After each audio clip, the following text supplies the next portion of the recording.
Eu gostaria de ler uma história que toca cada um de nós. Quer tenhamos já crido no Evangelho, ou quer não tenhamos crido ainda, essa história fala de cada um de nós. Lucas 15, versículo 11. E disse: um certo homem tinha 2 filhos, e o mais moço deles disse ao pai: Pai, dá-me a parte da fazenda que me pertence. E ele repartiu por eles a fazenda.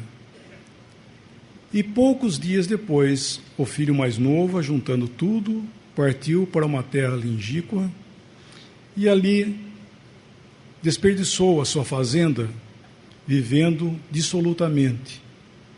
E havendo ele gastado tudo, houve naquela terra uma grande fome e começou a padecer necessidades. E chegou-se a um dos cidadãos daquela terra, o qual o mandou para os seus campos a apacentar porcos.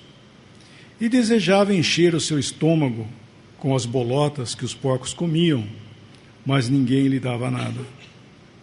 E tornando em si, disse: quantos jornaleiros de meu pai têm abundância de pão, e eu aqui pereço de fome.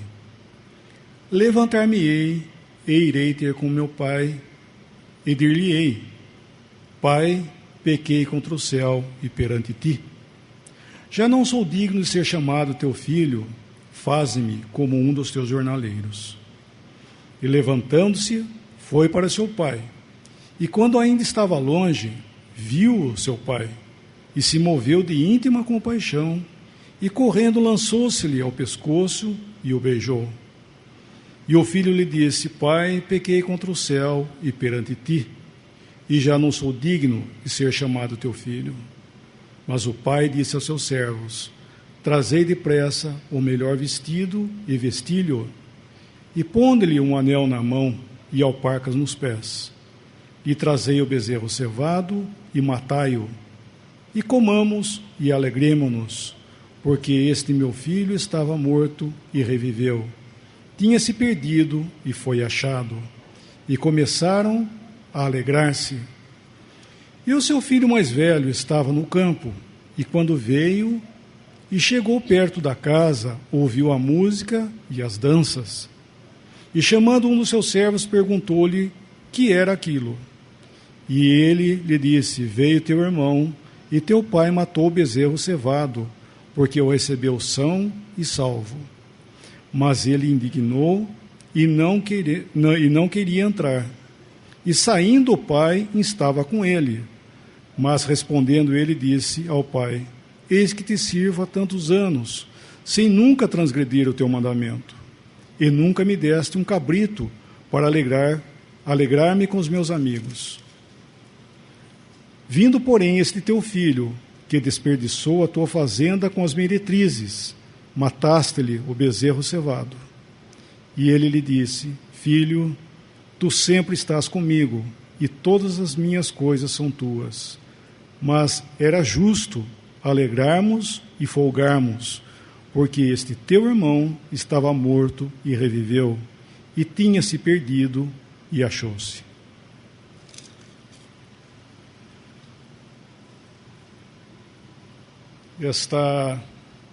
Esta história conta, primeiramente, do estado de cada ser humano, que ele tem tomado daquilo que Deus lhe deu e tem gastado para si. Nós às vezes pensamos que pecado somente é as coisas grosseiras, né? Mas,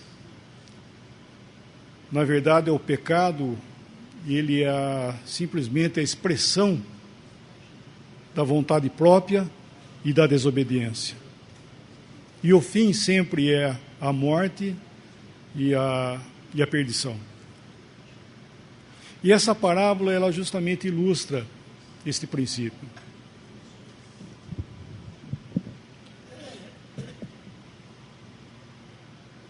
O filho mais novo, tomando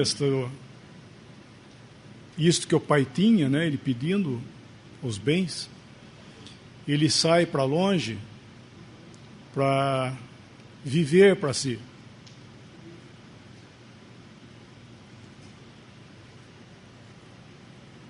E esse é o desejo do coração do ser humano.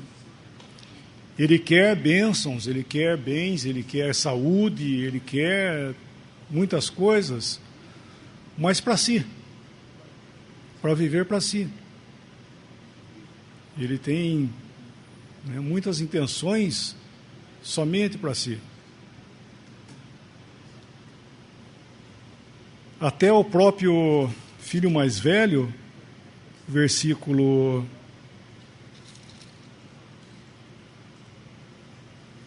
29, até esse filho que estava ali com o pai, na casa do pai, que não foi, né, não fez o mesmo que o filho mais novo, mas ele diz, eis que te sirvo há tantos anos, sem nunca transgredir o teu mandamento, e nunca me deste um cabrito para alegrar-me com meus amigos. Ele também não tinha o desejo de alegrar com o pai, ele queria alegrar com os amigos.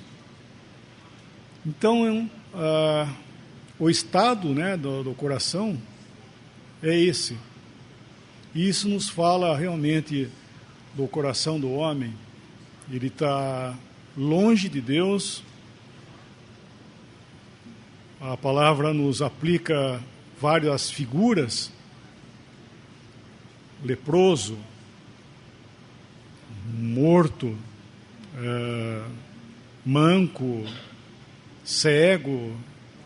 Tudo isso nos fala em figuras, né, do estado do homem. E aqui nós vemos essa parábola, Deus falando, o Senhor Jesus aqui estava falando, né, do coração de Deus, porque Ele está colocando o homem mais próximo possível de Deus, ao ponto de falar de um pai e de um filho.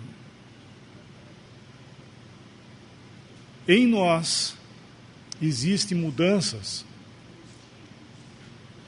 Nós vivemos, inclusive, no mundo de mudanças. As coisas mudam. Cada um de nós que tivemos aqui a última vez, viemos para cá, quantas mudanças houveram nessa cidade, por exemplo? E entre nós, quantas mudanças, não é verdade? Tem nossos relacionamentos, quantas mudanças, né? As famílias e trabalho. Vivemos um mundo de constante mudança e nós temos que admitir isso, que infelizmente vivemos assim. Mas em Deus não há mudanças. O filho saiu e foi embora. Pegou aquilo que pertencia e foi embora. E o homem acha que ele pode viver num lugar onde que Deus não veja ele. Ele tomou, no versículo 13, ajuntando tudo, partiu para uma terra longínqua. O que é isso? Ele foi para longe. Ele foi para longe para torrar tudo que ele tinha, para viver dissolutamente. Nós pensamos no primeiro homem, quando Deus saiu atrás dele, ele foi e se escondeu entre as árvores do jardim. Adão, o seu primeiro pecado, ele foi e se escondeu, achando que ele podia se esconder. E esse é o estado do homem que sempre acha que pode se esconder de Deus para viver a sua vida. Mas nós estamos encontrando aqui a graça de Deus. As duas primeiras parábolas que nós não lemos nos fala da graça de Deus que busca, que é o caso da ovelha, que é o caso da moeda, que foram buscados. O pastor saiu atrás da ovelha, buscá-la. A mulher também, ela vai, acende a sua luz e varre a casa até encontrar a moeda. E agora nós estamos encontrando aqui alguém que foi embora e o pai ficou. Só que tem um detalhe que Deus proveu para o homem, se chama consciência. Irmãos e amigos, consciência é uma bênção de Deus para o homem. Porque é por aí que Deus normalmente fala conosco.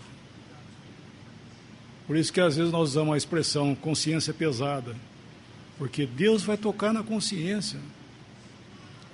E aqui essa pessoa, enquanto ele estava no seu barulho, vamos dizer assim, né, na sua festa, no dinheiro sobre amigos, e estava tudo bem, ele estava conseguindo abafar e estava vivendo esquecido de tudo.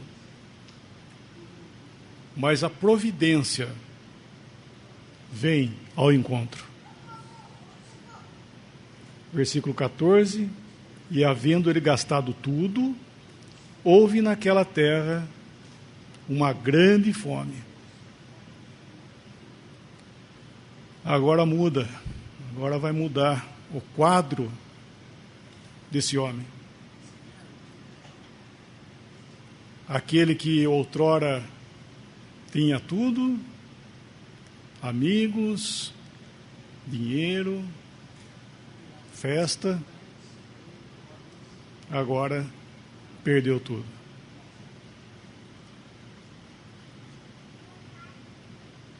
Versículo 15: e foi e chegou-se a um dos cidadãos daquela terra, o qual mandou para os seus campos a apacentar porcos. Eu acho interessante que aqui nós vemos o caráter nosso, né, de buscarmos de qualquer forma possível recursos. Né? Ele, na hora que ele gastou tudo,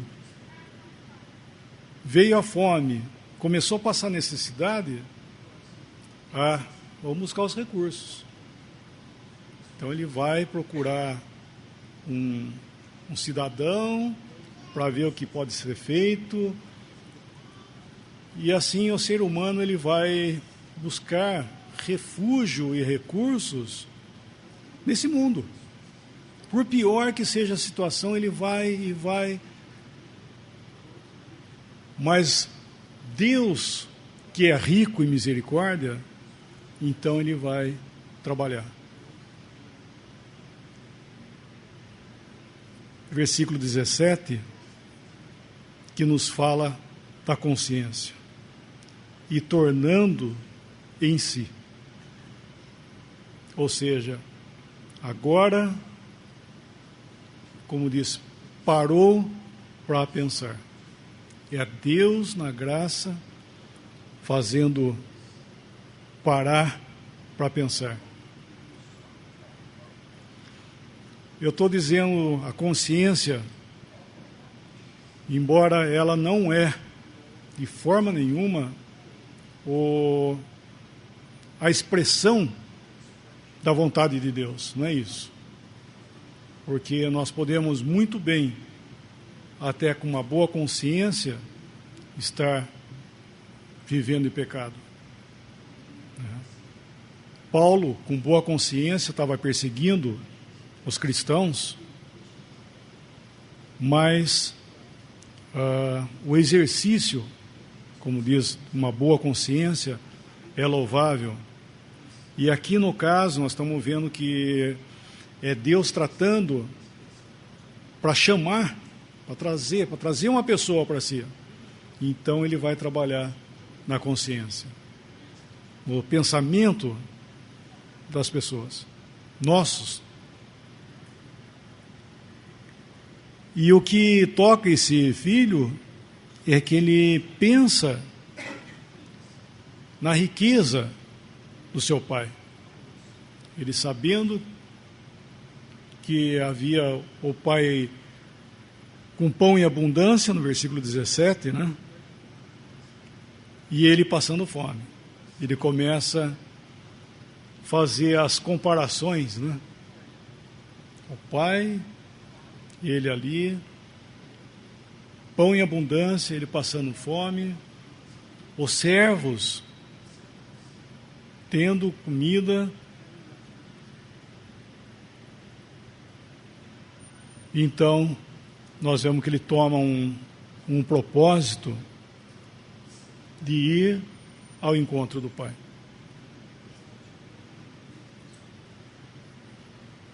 Versículo 18.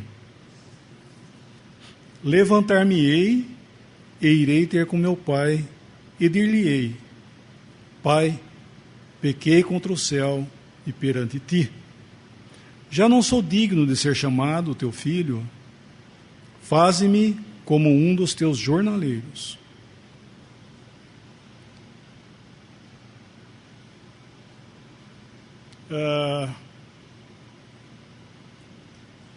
É bom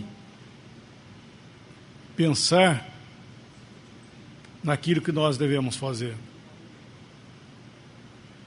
O caso dele é levantar e eu vou levantar, eu vou lá e vou falar isso, Mas nós devemos pensar que existe a ação, né? Que podemos pensar que a obra de Deus, ela tem como propósito um final. Tiago diz de um exercício da operação de Deus na vida das pessoas, do cristão principalmente também. Que quando Deus trata, nós devemos permitir que Deus faça toda a obra. No caso dele aqui, que ele não ficasse apenas pensando, eu vou fazer isso, eu vou levantar, Nós vemos que o versículo 20, e levantou-se e foi para seu pai. Então Deus, ele está dando, né? Ele está dando consciência e ao mesmo tempo ele está dando poder para que a pessoa levante e vá. Isso é poder de Deus, de chamar, tocar e trazer o pecador. A palavra de Deus, ela tem o poder de ir e trazer. Pensando nisso, nós podemos pensar em Lázaro, por exemplo. Lázaro morto na sepultura, lá na sua gruta. O Senhor Jesus disse: Lázaro, vem para fora.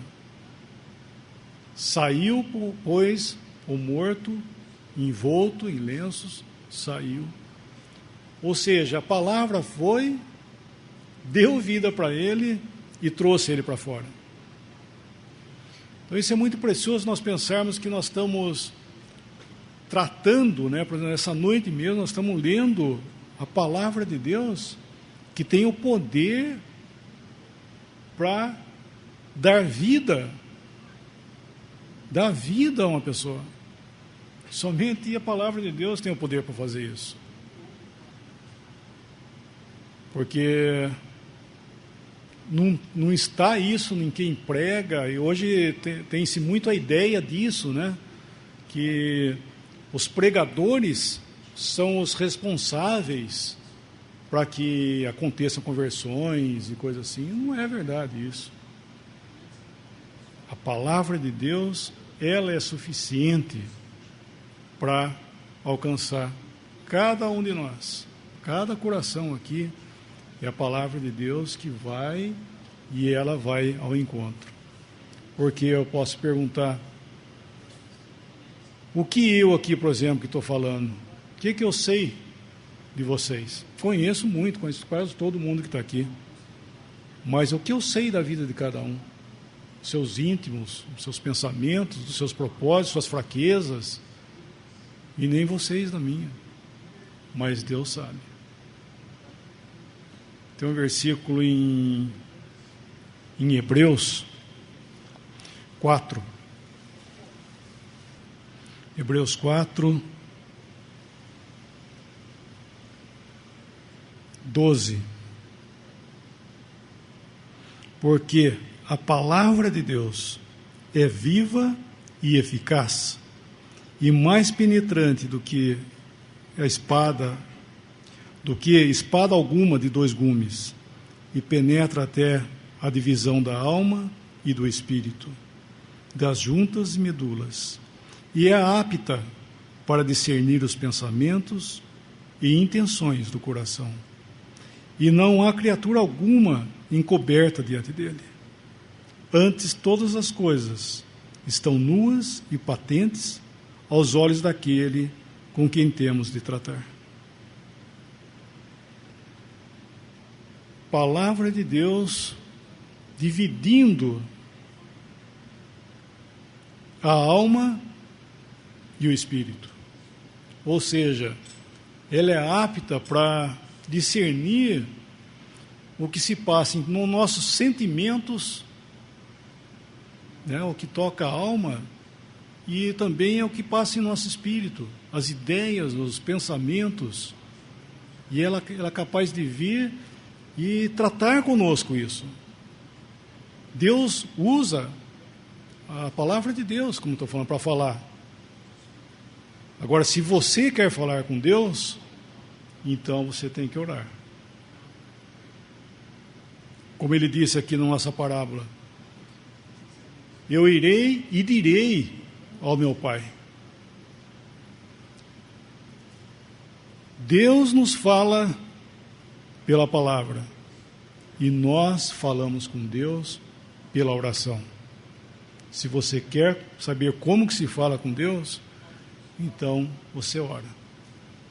Esse é o meio, é você orar e falar com Deus. E quando você se aproximar de Deus, creia que Ele existe. Creia que Deus existe e se torna galardoador daqueles que o buscam. Esse filho, ele saiu dizendo, eu vou lá e vou dizer ao meu pai, Pai, pequei contra o céu e perante ti, já não sou digno de ser chamado teu filho. Faze-me ou trata-me como um dos teus jornaleiros. Versículo 20, nosso capítulo. E levantando-se foi para seu pai, e quando ainda estava longe, viu o seu pai, e moveu de íntima compaixão, e correndo, lançou-se-lhe ao pescoço e o beijou. Eu acho interessante que o pai, ele estava esperando. Ele estava esperando o filho. Por isso que diz que de longe, né, ainda estava longe, viu o seu pai. Ele não teve que chegar perto da casa ou bater na porta. Ele de longe o pai avistou ele. Esse é o amor do pai, que a cada momento, né, ele ia naquele caminho do qual o filho foi embora e olhava, esperando o retorno dessa pessoa. Deus está esperando você, que você levante do seu estado de perdição e venha sem ressentimento algum, vá a Ele. E ainda longe, Deus vai sair ao seu encontro. Aqui, enquanto ele estava sentado lá no meio dos porcos, fedendo, maltrapilho, certamente, ele tinha os seus pensamentos duvidosos ainda quanto ao que o seu pai, como seria a recepção da sua chegada. Mas o seu pai, movido de íntima compaixão, ele vai e abraça e beija o seu pescoço. Lançou-se ao seu pescoço e beijou, lançou-se ao pescoço.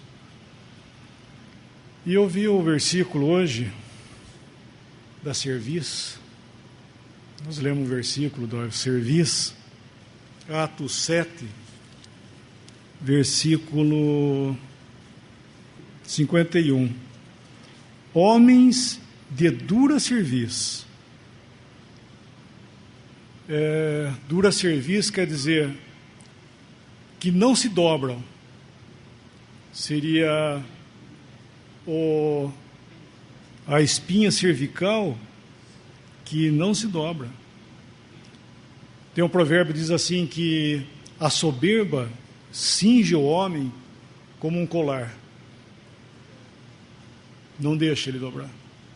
E aqui, quando o filho veio humilhado por aquilo que ele estava, seu estado, o seu pai abraçou o seu pescoço, levantou ele da sua humilhação, pegou-lhe pelo pescoço ele e beijou. Nós devemos entender que nós estamos tratando com Deus. Quando pecamos, nós devemos entender que nós estamos falando com Deus. Um Deus santo, justo, e que nós precisamos abaixar a cabeça. E esse sentido, eu quero dizer espiritualmente. De forma nenhuma estou tratando de coisas naturais.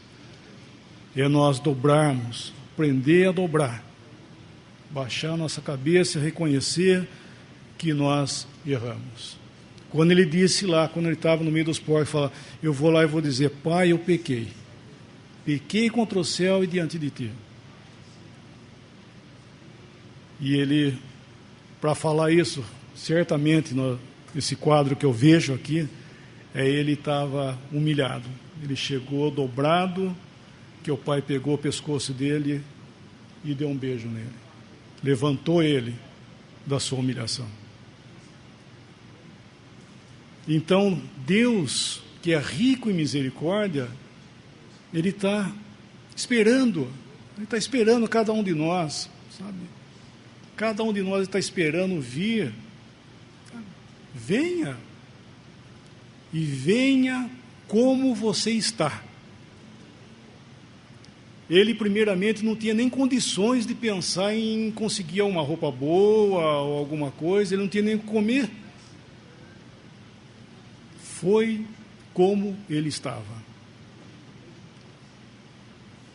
Nós não temos nada em nós mesmos, ou fora de nós tampouco, que possamos fazer alguma coisa para que eu me aproxime de Deus de uma forma melhor. Não tem.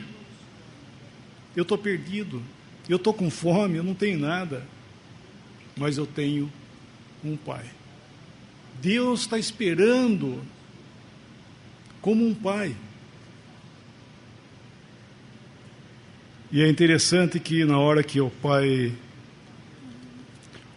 beijou ele, né, no versículo 20, né? Beijou, né? No versículo 21, e o filho disse o que ele queria dizer: Pai, pequei contra o céu e perante ti, e já não sou digno de ser chamado teu filho.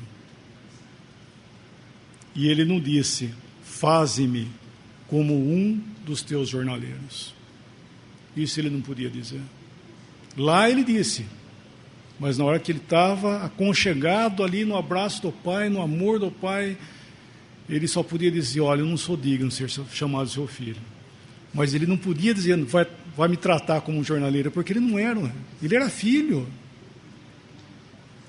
Então o conceito que muitas vezes nós temos que Deus é que Deus é duro, que Deus é alguma coisa. Não, Deus é amor. E Deus está tratando nesse presente momento em amor com o homem, esperando que ele chegue, e ele vai o quê? Ele vai abraçar. O amor de Deus vai lançar de nossos pensamentos muitas coisas errôneas que nós temos com conceito nosso para com Deus. E conhecer o amor de Cristo que excede o entendimento. O amor excede, e o amor de Cristo nos constrange também, diz a palavra, que está além da nossa compreensão, mas nós podemos provar quando estamos no lugar.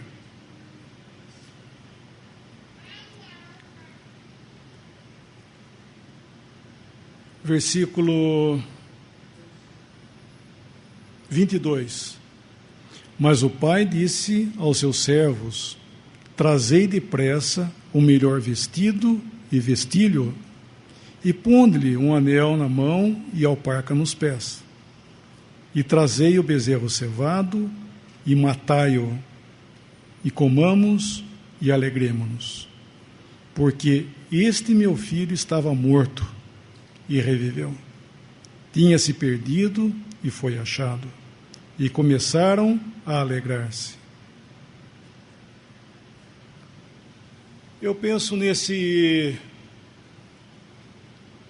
novilho, esse bezerro cevado, em outras versões, novilho, bezerro, primeiramente como um ponto de comunhão entre o pai e o filho. E aqui nos fala de uma ocasião especial, porque o filho mais velho falou isso, que o bezerro, esse novilho, era reservado para um momento especial. Agora, o custo, podemos pensar que o custo de um pecador a chegar-se a Deus custou a vida do Senhor Jesus. Eu estou falando aqui do pecador chegar-se a Deus, mas nós devemos entender que o custo, a necessidade para que nós pudéssemos ter essa liberdade de chegar a Deus, custou a vida do Senhor Jesus. O Evangelho nos traz essa mensagem, que Cristo morreu por nós. Um inocente foi pagar a nossa dívida. Aquilo que nós devíamos foi pago. O sangue de Jesus nos purifica de todo pecado. O sangue de Jesus Cristo, seu Filho, nos purifica de todo pecado. Então, a aceitação dessa pessoa nos braços do Pai é o preço que o Senhor Jesus pagou para que isso pudesse acontecer com cada um. Fomos aceitos em Cristo.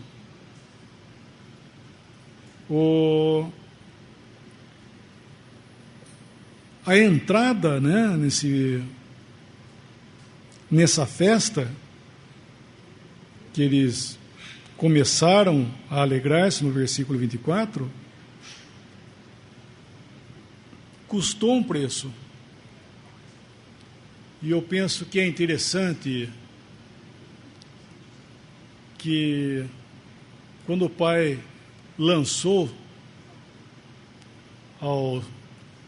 abraçou seu filho, beijou ele estava com aquelas roupas, o seu traje, que ele veio de longe. Mas depois disso a cena muda. Ele chama os servos, manda trocar de roupa, dá a melhor roupa para ele, um anel, sandália nos pés, e recolhe ele para dentro de casa. É muito interessante isso, porque isso nos fala do caráter de Deus. Deus é amor e Deus é santo, e Ele quer transformar. Deus quer transformar vidas. Ele salva e transforma. Porque o filho não entrou para comer com o pai com a roupa que ele estava. E isso é muito interessante, porque Deus, Ele recebe o pecador tal como ele está. Mas de forma nenhuma ele fica daquele jeito. Deus trabalha na vida para que ele tenha o privilégio de vestir uma roupa de cristão, ser digno.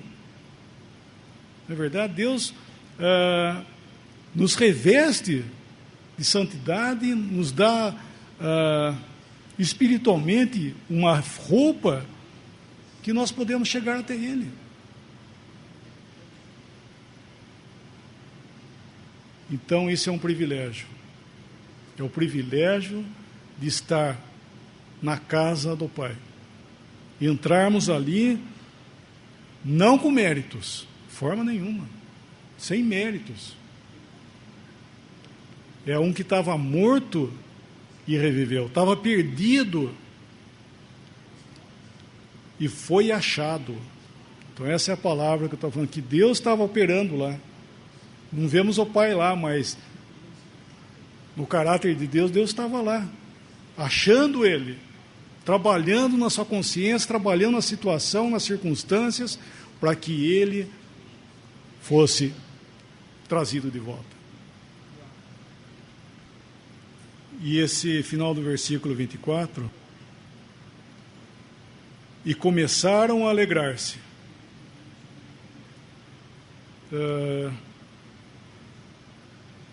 O versículo 13 nos fala que ele foi para um lugar para viver dissolutamente. E acabou. Um versículo só acabou. O versículo 14 já estava a miséria. E esse versículo 24 diz que começaram a alegrar-se. A alegria de Deus não tem fim. Esse mundo quer iludir, tem iludido, inclusive, todos os seus habitantes, e muitas vezes querendo iludir os próprios cristãos de uma alegria. Uma alegria que não passa de momentos. Agora, Deus tem a alegria. A alegria de Deus não tem fim. Diz aqui que começaram a alegrar-se. E havia a festa, havia a música, havia danças, ali na casa do Pai. E eu acho interessante que nós devemos entender isso, que Deus nos dá a todo que Ele recebe por filho, Ele dá vida eterna. O irmão citou hoje, vida em abundância. está relacionado à vida eterna. Ou seja, Deus colocando aqui nesse mundo um gozo no coração de cada crente, para ele viver saboreando uma coisa que em nenhum lugar desse mundo ele vai ter, que é a comunhão com Deus. E a comunhão na casa do Pai, já no presente. E esse segundo filho, filho mais velho, é uma figura da justiça própria e não querendo as coisas de Deus por causa da justiça própria. Não, mas eu nunca transgredi nada. Sou um homem justo. Sou um homem justo e Deus é injusto porque eu mereço se Deus não me dá. E não é assim. Como eu disse, qualquer pensamento em aproximação de Deus, nós devemos entender que Deus é soberano. Que qualquer um de nós aqui, isso eu conheço de cada um de vocês, porque eu conheço de mim também, somos pecadores. De igual forma de cada um de nós, isso eu tenho certeza, porque Deus disse. Então qualquer pensamento nosso para com Deus, devemos entender que Deus é santo, é justo, mas que Deus é amor. Como esse filho mais velho, ele não estava conseguindo entender isso, que o pai amava, que o pai tinha um coração de amor para ele. Não podemos perder esse pensamento, que Deus nos ama, que Ele ama cada um de nós, como fala em João 3,16, que Deus amou o mundo de tal maneira que deu o seu Filho. Que essa é a expressão máxima do amor de Deus em dar um Filho para morrer por pecadores, aqui como esse Filho, como cada um de nós, que estamos necessitados e carentes da graça de Deus. Eu gostaria que cada um de nós